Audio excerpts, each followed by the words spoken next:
The sale was extended. Let's see what they got for us. Welcome back, Troglodytes, to your daily dose of guitar information, the Trogly's Guitar Show. Actually giving the lefties some love first. It's a 58 reissue in roasted gold. I like the wood grain on this one. It reminds me of an Acoustics spruce top. But no, this is just regular maple. It's got that goldy into red with a little bit of a darker border in a perimeter shape with the very unconventional uncovered neck covered bridge pickup setup. They've also ditched the pick guard. You no longer have a poker chip. Completely redesigned the headstock with no wording on it. You've got the small metal button style tuners, Gibson USA style truss rod cover, and then ouch, old Gibson USA backplates. The textured style with the built-in shielding, and it appears to be a satin black finish back here. That's an older one though, back when they were marking them mod instead of doing the decal, but still has the DS style serial. And now we've got Mauve Blast, alternatively called Flamin' Raisin Burst.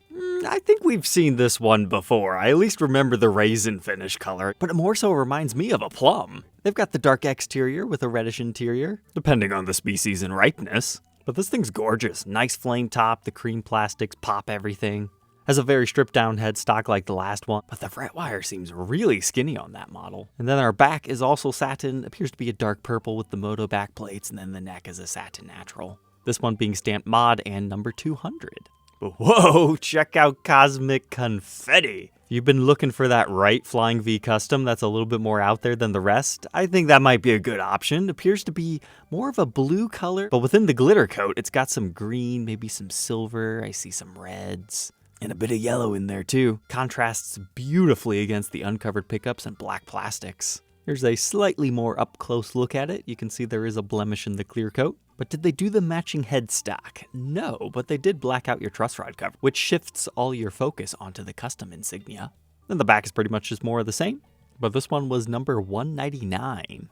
Now we've got Meadow Shade for 55. I see what they did there, Meadow Shade. This is a fade style finish where the border kind of cuts off right here, gives it sideburns, but it's primarily green before they move into that more reddish brown border. With the matching knobs, you get the uncovered pickups, golden hardware. Looks like they might have tinted the clear coat a little bit, or maybe a lot of it. That's very apparent on the headstock. Then the back appears to be one of those raw open pore satin finishes. And that one dates back to 185. And our next one is 179, but whoa, it actually has the Mod Collection decal. I wonder if this one got reworked, because I think that's the earliest DS serial we've seen. But anyways, it's called Fizzy Root Beer over here and Baked Chestnut down there. It appears to be a really deep ruby metallic finish, with a whole lot of brown mixed in there and the black plastics and pickups. But that is going to color shift so much in person, I bet. Face of the headstock, similar to some of the other modifications we saw within this serial number range. And the full back appears to be a satin refin.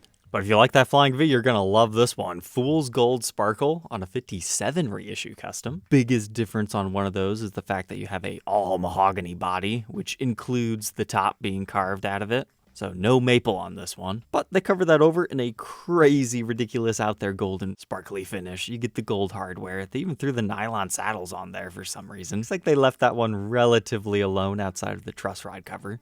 But there we go. All sparkly and golden and gloss back here. But this one still has the original Gibson custom decal. Maybe this was more so a botched custom order rather than something the Mod Collection did.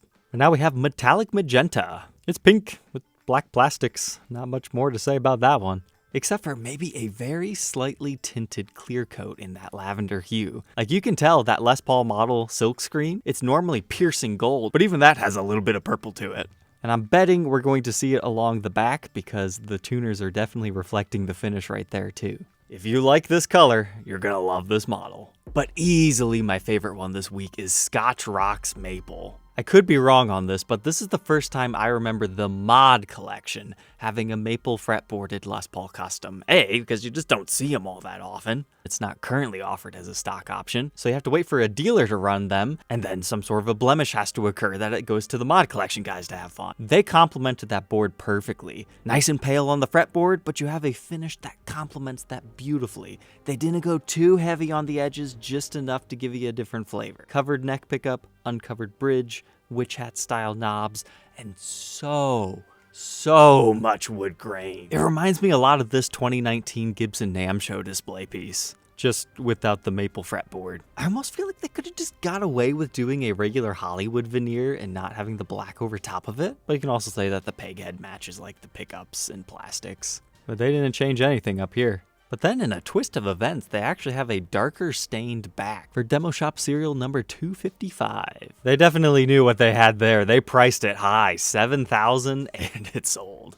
Then we had a lucky offering in the Gibson 60 Standard. That doesn't remind me of a penny at all. Because it's all gold. Like, why don't you get copper pickup covers and bridge? I understand that'd be kind of difficult, but it should have been named something else in my opinion. Now, to be fair, when you get onto the back, maybe it's something you just have to appreciate in person, because I am getting the copper undertones here, especially on the neck with this particular lighting situation, and I love the fact that they did the entire thing in that finish. I want to throw some brass backplate covers on here. But yeah, sure enough, if you get up close enough, you can see the copper. But whoa, Jade Nebula. I like this. It's got that kind of sponge painted effect to it. Reminds me a little bit of the Cosmic Stews, but not exactly. It's a bubbling witch's cauldron. But you got the gold hardware, golden knobs. Stock was relatively left alone outside of the new golden tuners. And hey, look at the wood grain on the back. It kind of matches the cloudiness of the top.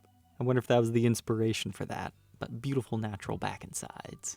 This one's kind of similar too. Barnwood Green Special Tribute. Okay, I thought that was kind of cheap, $1,600. This is one of those old ones that they used to sell for $800, and then they raised the price to $1,000 before they discontinued them for the original collection.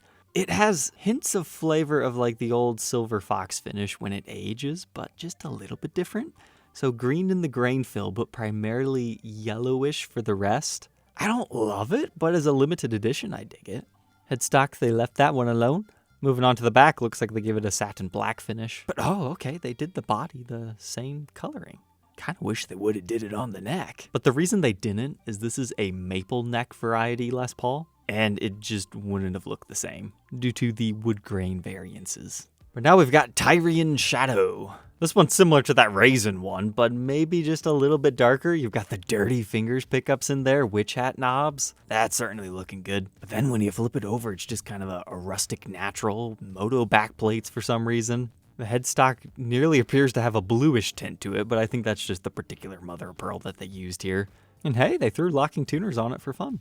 But now my second favorite one this week. Check out this SG Supreme in Koa Trail. All right, so if you don't know, there are Koa SG Supremes now. I think they're like $4,000. So what they did is they took one of those, masked it off, and then sprayed it over, kind of gave it a faux neck through vibe, I guess you could say. I like this one because it's unique and they tried something new, but as far as something I would buy, nah, not for me. Unless maybe it does something different, like let's check out the back. Okay, they at least got a little bit inventive back here. So the back of the body, they left that black. You've got the stained natural mahogany neck. Then you've got a slightly shortened original stinger, and then the outlines of an extended stinger, just to make that a little bit more crazy.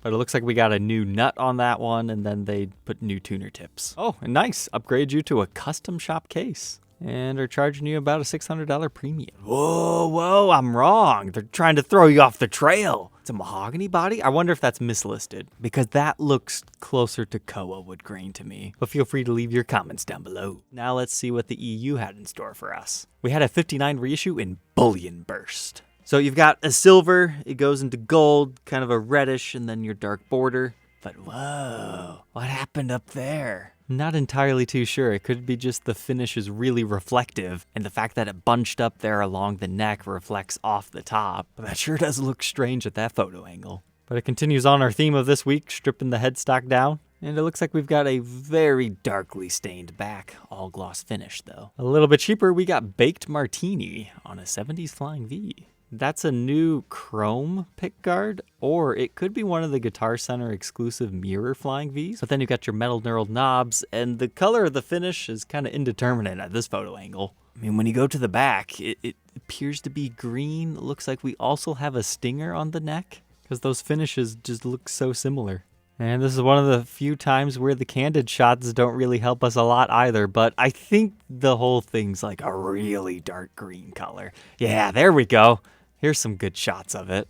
But this was my favorite. I don't think we've seen them take a USA casino and just like throw everything out of the rule book. Here's Mermaid Tail. super shiny, sparkly, in your face. Blue into green, maybe not the most traditional colors, but with a name like Mermaid Burst, you can visualize it in your head. You know what would look really cool on this? The faux tortoiseshell colored pickup cover. Has anybody ever made those? Because the red would jive with those colors very well. But now the moment of truth, the back. They did continue it for the body, not the neck. That's more of a reddish hue. One of those Dean Z-Glide necks on these would look really cool, you know, mermaid scales. But then we can follow that up with a green metallic SG special that appears to be on sale. This one appears to maybe be an Iomi. At the very least, it's got the pickup surrounds of it, but then you've got an intonatable pigtail. But those aren't regular P90s because those are only slug coils. But unfortunately, they just listed them as regular P90s, so I can't tell you what they are. It could be they modified a regular P90. It could be that they're the old P90S. But that finish is really nice. It reminds me of gunmetal gray. Nice and glossy. Works well with this model. And they were not playing around on this one. That is a complete refinish. And the lefties started it, they're gonna end it. They've got a heart of gold. Lefty 335, golden hardware, golden finish. I guess you could also say kind of lime greenish. It'll certainly stand out on stage. But you've got a regular headstock, blanked out truss rod cover, and a matching back with a dark natural neck. But don't leave me yet, we still got the USA demo shop to talk about. They dropped a good amount of new guitars, a whole bunch of SGs. You've got some acoustics as well as the Victory series. But here are the ones that stood out to me. This 61 Maestro SG, because as we saw a few weeks ago, they're continuing to have like finish checking problems. Like you got it right here by that screw, and then most importantly right here by the neck. This Dove, if Reverb's typical new price is correct at $5,000, that's $2,000 off on this thing. If you're gonna get one, you might as well consider this. It's got a big old ding on the top, but you'll eventually get that anyways if you're gigging it out. Last week we had the Brunswick green. This week we got the blue. Can't tell it till you scroll through and look at the photos though. Silver gloss Les Paul Custom. I saw one of these at a Guitar Center once, and they are quite fantastic in person. And you don't see this available everywhere, but this one got rejected due to some sloppiness in the binding. And it dates all the way back to 2022. But now a Trini Lopez. I had to share this one because, ouch. That's all I'm gonna say. There it is. That is... whoosh.